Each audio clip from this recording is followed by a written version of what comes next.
half the perimeter of a rectangular garden whose length is 4 meter more than its width is 36 meter. Find the dimensions of the garden.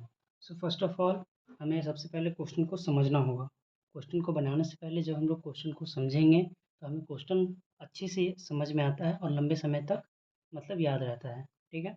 तो half the perimeter of a rectangular garden whose length is 4 meter more than its width is 36. Question में कह रहा है कि हमारा जो width है और लेंथ है, तो जो हमारा लेंथ है वो विड्थ से 4 ज़्यादा है. मान लीजिए विड्थ x है तो लेंथ हो जाएगा x प्लस 4, मतलब 4 ज़्यादा है. हाफ द पेरीमीटर मतलब कि एक रेक्टेंगुलर प्लॉट है, गार्डन है, उसका पेरीमीटर का आधा हमारा क्या है 36 है. तो सबसे पहले हम लोग लिखते हैं, सपोज कर लेते हैं, let the width width be x and length be y.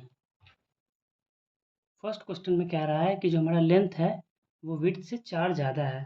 तो केस 1 हम लोग लिख लेते हैं. केस 1 जहाँ पर कह रहा है लेंथ जो है विड्थ से 4 ज़्यादा है, इसका मतलब कि x is equal to y, length width से 4 ज़्यादा यानी कि x plus 4 is equal to Y.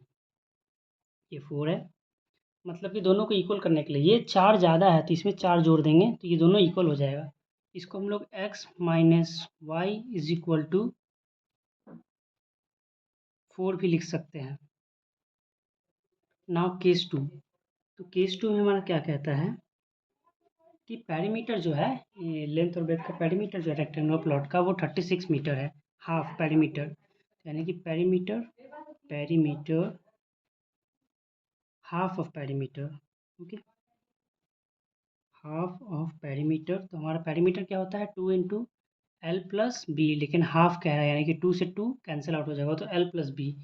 It means कि L plus B is equal to क्या गिवन है 36 गिवन है. एल हमारा क्या है, एल हमारा है एक्स माइनस एल तो हमारा ये ना y minus plus x is equal to 36. इसको एक्स प्लस वाई भी लिखेंगे तो कोई दिक्कत नहीं है. इसको इक्वेशन 1 मान लीजिए, इसको इक्वेशन 2 मान लीजिए. अब यहाँ पर से हम लोग दो मेथड्स का इस्तेमाल कर सकते हैं. एक हमारा सब्स्टिट्यूशन मेथड है और एक एलिमिनेशन मेथड है. मैं यहाँ पर एलिमिनेशन मेथड का इस्तेमाल करने वाला हूँ जो हमारे लिए थोड़ा सा ज़्यादा इजी होगा. ठीक है. सबसे पहले हमारा फर्स्ट क्वेश्चन है x minus y is equal to 4, x plus 4 is equal to 36. हमारा y, x plus y plus minus हमारा कैंसिल आउट हो जाएगा. 2x is equal to 40. सो हमारा x का वैल्यू आता है 20. अब पुटिंग द वैल्यू, हम लोग को x का वैल्यू पता चल चुका है. तो putting the value of x is equal to 20 in equation, किसी भी इक्वेशन 1 2 किसी में भी लिख देंगे, कोई दिक्कत नहीं. तो हम लोग 1 में लिख देते हैं. So 20 minus y is equal to 4 minus y is equal to 4 minus 20 that is minus y is equal to minus 16. So y का वैल्यू हमारा 16 आ गया. देयरफॉर हमारा x है हमारा 20 एंड y है हमारा 16. देखिए मैं शुरू से रिकॉल कर देता हूँ. Thank you for watching this video, and if you have any doubts you can ask in the comment section, and if you have any feedback about this video you can also give it.